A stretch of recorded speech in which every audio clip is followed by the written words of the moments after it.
Hello, Mosaic Souls.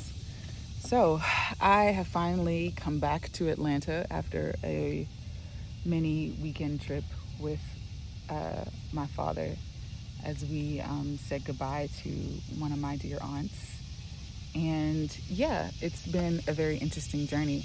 I want to talk about today a lot of stuff I kind of want to unpack today in today's video. I'm out here in nature, and I just kind of was thinking to myself as I was driving after running an errand for my sister. And I was thinking about how the mind can be your greatest enemy and or it can be your greatest servant, right? And I think this was confirmed for me when I first got certified in kinetic yoga so many years ago. But it was also something that I feel like my spirit, my higher self, has always confirmed to me, especially after having so many spiritual awakenings earlier on in life, and reading works like Eckhart Tolle and How to Reprogram the Subconscious Mind. I can't remember the guy who wrote that book, and all of the different books and studies, and following spiritual teachers along the way, and having my own spiritual awakenings and spiritual deepenings. And one of the things that I've learned in life is that your mind can really be your enemy, your greatest enemy, or it can be your greatest tool. And the mind is literally like a tool, like anything in our lives. There's so many tools that we have at our disposal. Like for me right now, recording this camera, this can be a tool, right? This can be a tool that can be used for good, but it also can be a tool that can be used for evil. For example, an idea that just came to mind was how certain people, with those meta glasses, certain men or whatever was, I don't know if it's still going on, where they were filming women unsuspectedly and purposefully hitting on them or purposefully making them feel uncomfortable, or your phone camera could be used to record things that you shouldn't be recording and posting it online and stuff like that, right? So ultimately, this phone that I'm using right now to record this video is a tool. How we use it is another story, right? And so I see the mind as that way. I see our minds, our mental faculties as that way. And oftentimes I think many of us aren't aware of the fact that our minds is a tool. I feel like a lot of us are still in the consciousness of thinking that our minds is something that we are our minds, that our thoughts are us, that we are our thoughts. And the reason why I want to talk about this is because I think this is a huge part of how I live my life, in terms of looking at life with a glass half full mentality, and not being in a woe is me kind of mentality, where I feel like everything in the world that happens in my life is the fault of someone else. Now, I do want to caveat this by saying that I'm not saying that I don't believe in victims and perpetrators, because victimization and perpetration, exploitation, extraction, all that stuff does exist. But I'm just talking about in our subjective day-to-day experience, where we're not talking about external, patriarchal standards or people exploiting you or things of that nature. I'm talking about you in your day-to-day life, how you're exploring your life, how you're expanding into your day-to-day life, how you're handling life circumstances, how you're handling, facets of exploitation or, extortion and things of that nature, how you're handling how people treat you and how you treat others, right? And this idea kind of came to my mind because, several different conversations I've had over the past couple of weeks or whatever. And what I realize is that a lot of times I feel like certain people might have a defeatist mentality in regards to certain circumstances, or in regards to expectations that we place on other human beings that we don't place on ourselves. Double standards happens both ways, both sexes, both genders. We place double standards for ourselves and for other people all the time. And I think a lot of times we don't realize that our minds are working against us in a lot of ways, because it creates this sense of constant unease and constant unhappiness, you know what I mean? Constant feeling of never feeling satisfied, you know what I mean? I feel like there's a constant uneasiness and a constant sense of lack of fulfillment in many people's lives. And I think a lot of it stems from the mind, stems from our mental faculties, and what stories we're telling ourselves, and how we are expecting other people to show up to fulfill our needs that really happens within. Now, I'm not saying that we don't need other people. Clearly, we are social creatures by nature as humans, that we've incarnated on this planet to be. We're social creatures. Of course, it's a beautiful thing to, have like-minded souls and support systems and family and friends and things of that nature, and colleagues that support you in your life and your vision.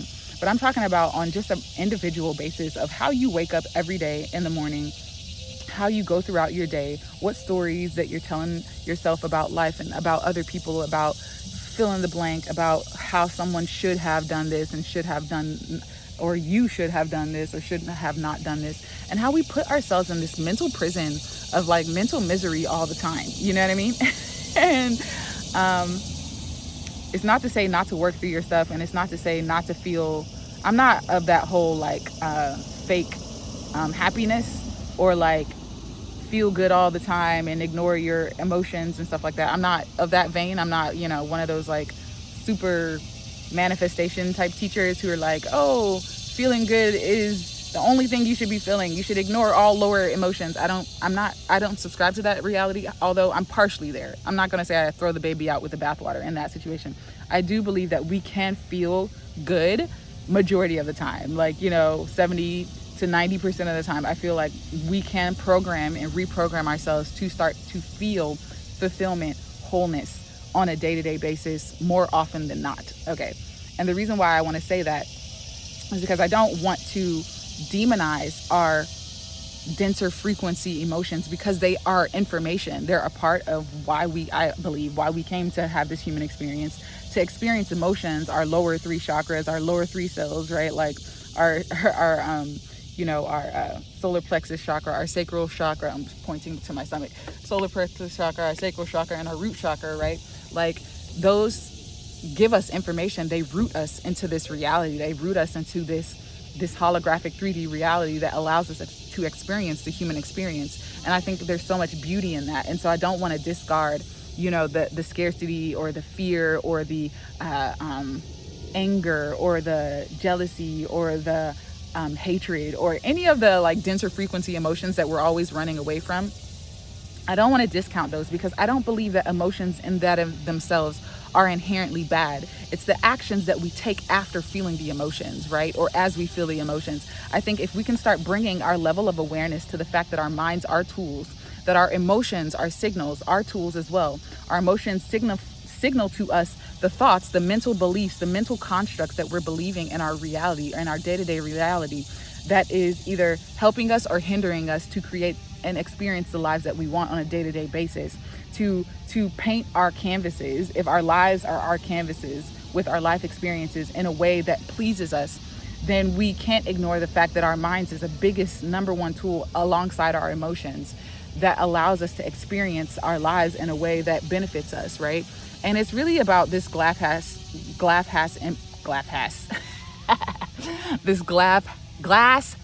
empty. I don't know, I can't say the same. Glass half empty versus glass half full ideology, right? For instance, one example of my life experience that is coming to mind was, let me see if I can move this way, you'll see me better. Boom. Now you can see what I'm looking at. Okay.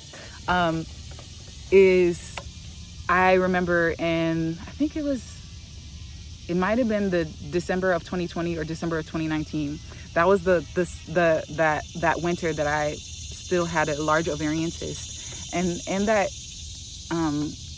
at that time I was going to hang out with some cousins or whatever. It was like Christmas Eve or whatever. And long story short, like my purse and my wallet and my favorite coat had gotten stolen out of my car. And at the time I've always constantly been working on looking at life through a glass half full perspective, because I've noticed that tends to unfold life events that continue to serve me, rather than being in a mentality of woe is me or life never is good, and then perpetuating more of the emotional state of being that I don't want to experience, right? Now, Does that mean that I didn't curse and say fuck and all this other shit? God damn it.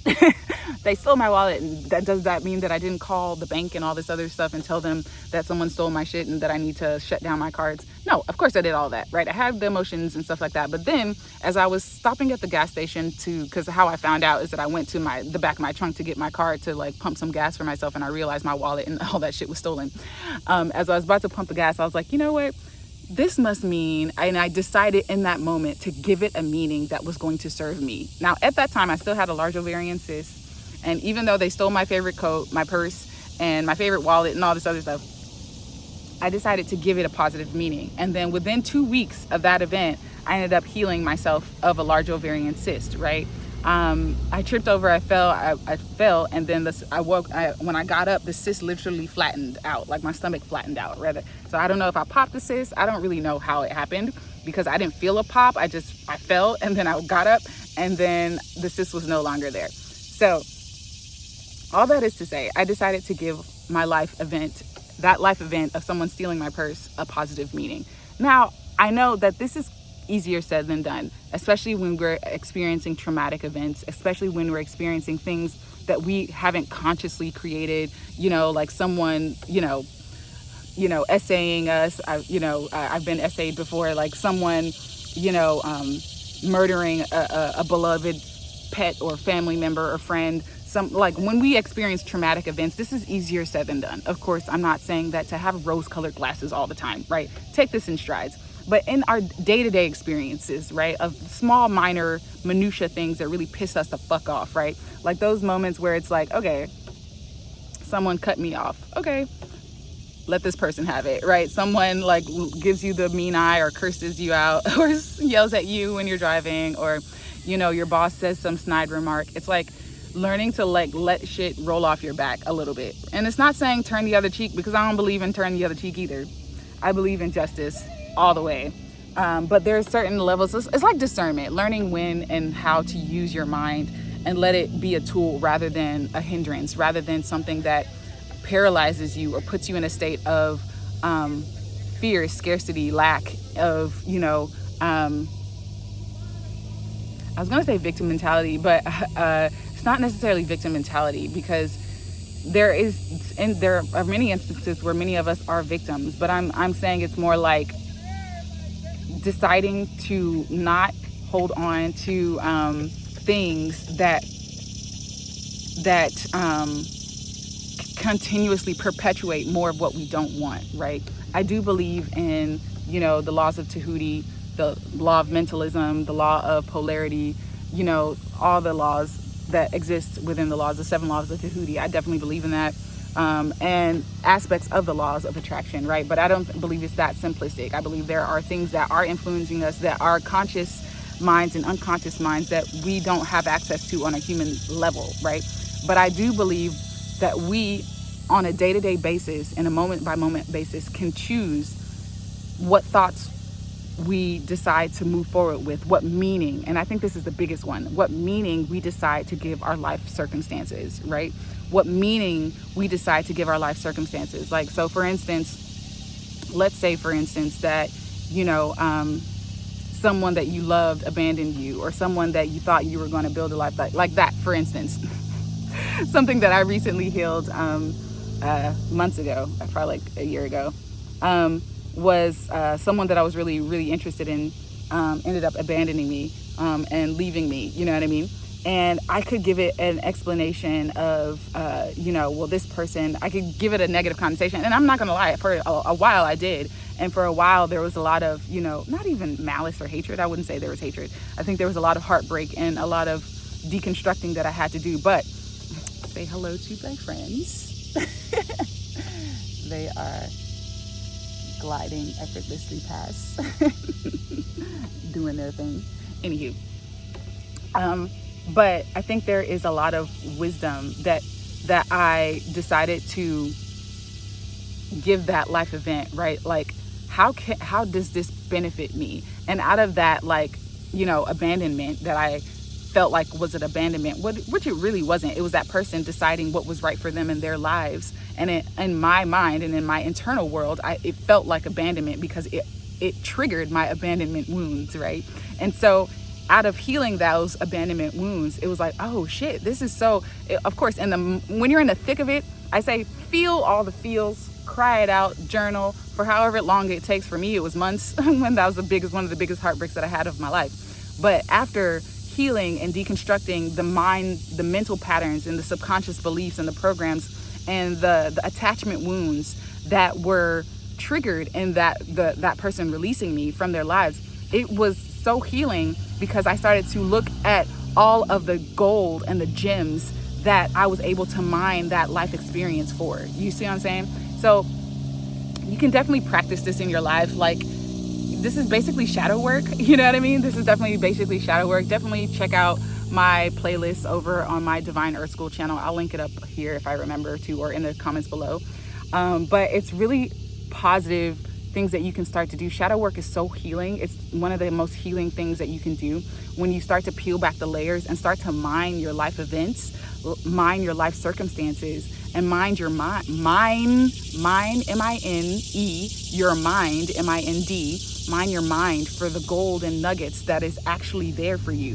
What lessons or what expansions can you grow into due to certain circumstances or traumatic events that have happened to you? And that's one of the positive things that we can do. And it's not to say to allow perpetrators to continue perpetrating. Sometimes one of the golden nuggets that you can do is, you know what, this has taught me that I need to stand up for myself, that I need to stand up for others, that I need to speak my mind, that I need to speak the truth, right? That could be the golden nugget, right? So it's not necessarily to say, oh, just take the lashings and just shut up and be quiet. This is not that. This is about, depending on the circumstance that you're mining for gold, right? It can bring you a level of awareness and a level of expansion and a level of inner peace, which I think is the main point of this video. A level of a peace that sort of never leaves you when you start to tap into utilizing your mind as a tool that it is, rather than letting your mind use you, right? Instead of allowing life circumstances like abandonment, whether it was your father or your mother or an ex or fill in the blank or a friend, right?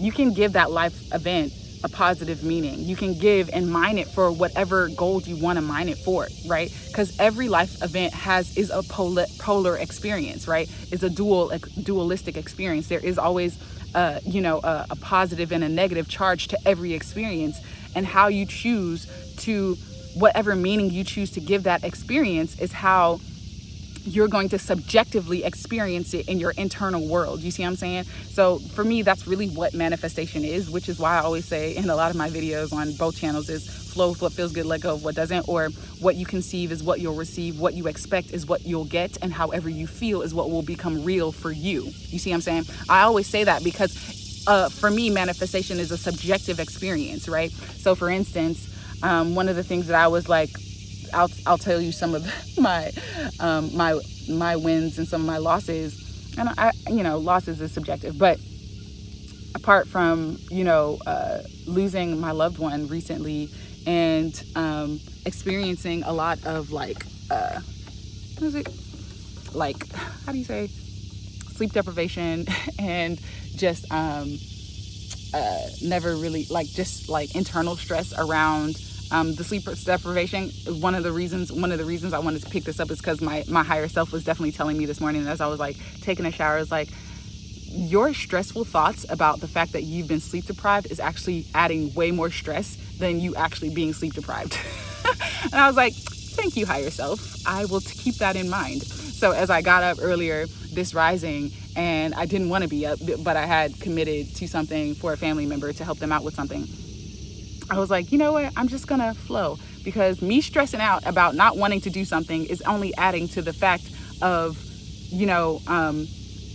more stress on my body and my mental load and my energy, right? And I'm the one shortening my telomeres by stressing myself out, right? And I was like, I ain't gonna do a lot. I'm just gonna go with the flow. And what this is telling me is to have better boundaries. Don't say yes, even when someone needs you. Sometimes you just need to learn to say no. And, as a recovering people pleaser, as someone who's always trying to help out loved ones when they need me in times of distress and stuff like that, I'm learning I need to just say, don't talk to me. Leave me alone. I don't want to say yes. I need some time, space, and effort and energy. And I think that happens a lot for me because I'm a single woman with no kids. and no dependents and stuff like that. So certain family members will have a tendency to ask me for certain things more than others because I don't have a lot of the responsibilities that other people have. So anyways, there's another story all in that of itself. But the message that I really wanted to grok is that taught me the lessons of, okay, I don't need to stress out about doing something that I don't want to do. Instead of stressing out about it, I can do the thing and then in the future set better boundaries, right? Period, point blank. I can give this a meaning of, okay, well, this just taught me I need to set better boundaries. Boom. Boom shakalaka. Done, wham, bam. Thank you, ma'am. And here I am at this beautiful lake recording this video for you guys and enjoying this process, right? So it's like you can let the mind use you and let the mind, go into this mode of, see, this shouldn't have happened, or they shouldn't have did this, or I should have did this, and da-da-da. Or you can be like, you know what? This just taught me that fill in the blank, right? What can I mine this experience for, right? And that's just like a simple one. But there are deeper ones that it might take more weeks and things to unpack, especially when it's connected to attachment wounds or connected to abandonment wounds or connected to things that are triggering past trauma that we haven't yet unpacked, which I think is why like shadow work is some of the most healing work that you can do. And also, which I think is why music and art and dancing and nature and all of these things are like so healing and cathartic in so many ways that we can utilize them. And I utilize them all the time in my life to heal myself of things. I write songs, I listen to songs, I draw and I paint things to heal myself. I dance and move my body to heal myself. There's so many, like the arts and the performing arts is one of the best ways that you can like tap into utilizing and not only just channeling the divine, but also utilizing these tools as healing mechanisms for yourself. And I think I'll talk about those in like more future videos of different things that I've created and experienced that actually help me heal myself of certain things. But in general, I just wanted to talk about how the mind can be your greatest enemy or it can be your greatest tool. And if we can start to see in the ways in which our minds work against us versus for us, we can start to not take our thoughts and our emotions so seriously, and not to take them seriously. That sounds like I'm diminishing them, because I'm someone who feels so deeply. I'm highly empathic. I'm such a deep feeler. When I cry, I let myself cry. When I feel anger, I let myself wallow in it. Like was it yesterday or the day before yesterday? I was crying all day. I just took a day off and it was just like, I'm just going to sit here and just cry and let myself feel all the emotions. I'm going to allow myself to be human, to feel sadness, to feel overwhelming sense of despair, overwhelming sense of emotions that I can't even explain why I'm feeling. I allow myself to feel my emotions. So I don't want to diminish that experience, because I feel like that's so healing and cathartic. And I'm not one to say that we shouldn't feel our emotions, because they're there for a reason. They're there giving us information and they want to be felt. And I am someone who, I embrace the human experience. I don't shun it. As a spiritual person, like I embrace my human aspect, because I'm here doing the human thing for as long as I'm here for it, and then I'm gonna be out. Peace. You know what I mean? So I don't believe in shunning aspects of my humanity. I believe embracing it all. But I just want to talk about the polarity of it and how you can sort of dabble in or bounce in the denser frequency emotions and then bounce back out and stay more into the lighter frequency emotions, right? And you can be more in a state of peace and joy and serenity on a day-to-day basis if you learn how to use your mind as a tool rather than letting your mind use you, right? And then letting your emotions be sort of like frequency and beacon signals,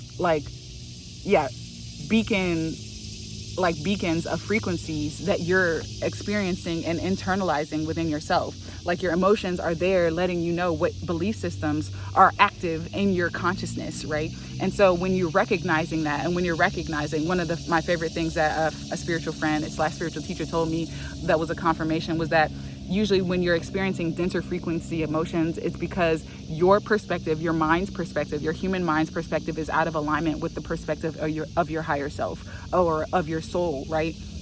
And I've always resonated with that, because on so many levels, it's like, so what does my higher self, what does God, the God within me, the source within me, my soul, what is my soul's perspective on this life event, right? Because if I'm experiencing denser frequency emotions that I don't necessarily want to be feeling sadness or overwhelm or, all of these things. And by the way, I don't think our souls or our higher selves or the God within us is like, oh, you lowly human, you felt negative emotions, shame on you, right? Like, I don't think that's happening at all. I think our souls actually came here for the human experience, which is why I'm such a big proponent of embracing your emotions, all facets of it. But you don't, when you start to recognize them, that the mind and the emotions are tools, you just tend to naturally prefer to be in higher frequency emotions, right? But I feel like even with the denser frequency emotions, you can alchemize those and use those for different things as well, right?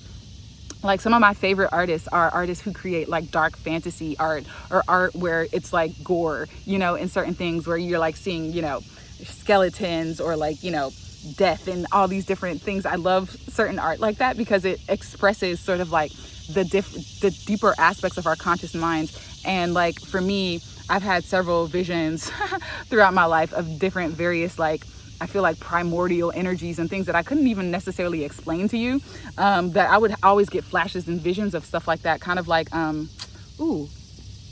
if I can remember his name, I'll flash his name. The guy who wrote all those like scary stories and scary books and stuff like that they turned into, is it Stephen King?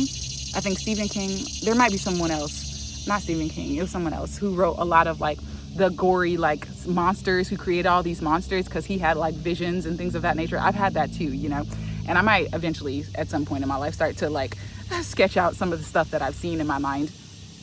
But yeah, I feel like these are different aspects of our like psyche and like primordial aspects of our being that I don't think we should shun. And I don't believe in hiding away from the darkness or hiding away from, the shadow aspects of ourselves. I believe in being a shadow worker and a light worker, because I feel like both of them have information and beauty and can reveal different aspects of our true nature, right? And so, yeah, I think that's all I wanted to share with you guys. Definitely let me know how that resonates, and definitely like, follow, share all the things, and sign up for my Mosaic Souls World, because I'm going to be releasing some new music soon and some new art soon. And you guys definitely don't want to miss that. If you want to join my world, you can go to rachaelalexander.com/join, or sign up for my waitlist for Mosaic Souls World at mosaicsoulsworld.com. So yeah, that's all I wanted to share. As always, flow with what feels good and let go of what doesn't, because you are divine. You are a divine being. Your soul knows exactly what you've come to explore and experience while on this planet. So remember, what you conceive is what you'll receive, what you expect is what you'll get, and however you feel is what will become real for you. So vibrate higher, and I'll chat with you guys next time. Peace, love, and light.